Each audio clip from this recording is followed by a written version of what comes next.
This morning I was having a conversation with a friend of mine, and we were talking about journeys. And my my thinking on journeys always comes down to where Moses was at. When Moses left Egypt and he came up against the Red Sea, he had all these people following him. He was walking by faith. He thought he knew where he was going, and maybe it was less about faith than it was about the reality of the situation, just get out of Dodge kind of thing. But as he came to the edge of the waters, not everybody was having the same journey. Some were at the back, some were in the middle.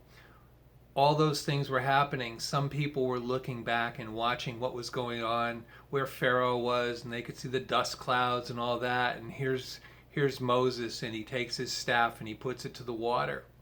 And it says that there was a great wind that began from across this other side. And everybody thought, wow, what's going on? Nothing's happening. And then the waters opened up, and we know the rest of the story. The difficulty is that wasn't the end of the story. You know, as they went out into the desert, we know, when Pharaoh was sucked up in the water and all those kind of things, regardless of how you think that happened, continues to record that for the next 40 years, because of many circumstances, they were walking around the desert close to where they needed to be, but not entering in. And they, if you read through some of the Jewish history, you'll find that there was 42 encampments. At each one of those encampments, something happened over that.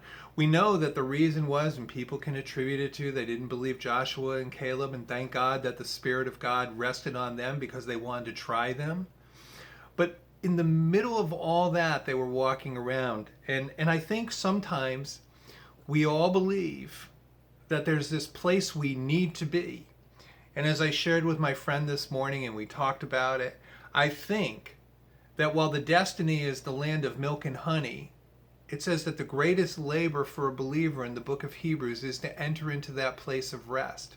So we enter into that place of rest and everything else begins to unfold. The 42 encampments, regardless of your thought process on that, where they made camp, how they got there, it's a journey. And I think one of the things that destroys relationships and destroys friendships is we always have this have to thing hanging over us some of the time.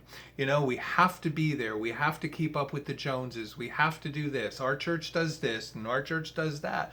The reality of it is each one of us is on a journey, both individually and collectively. And just like they walked across from Egypt to the edge of the Red Sea, not everybody has the same perspective. And one of the challenges is in relationships, whether it be marriages or friendships, is my experience isn't the same as yours.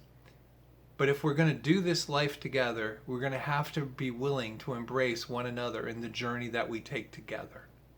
So we're all on a journey. My prayer for you is that you would begin to exercise your faith in the midst of this. For faith is the substance of things not seen, the evidence of things hoped for.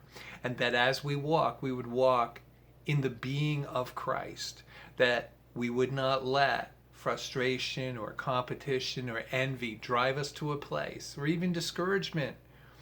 And we would begin to say, come on, we're going up this mountain, or we're going to walk through this valley, or we're going to pitch camp here, and we're just going to hang out and rest.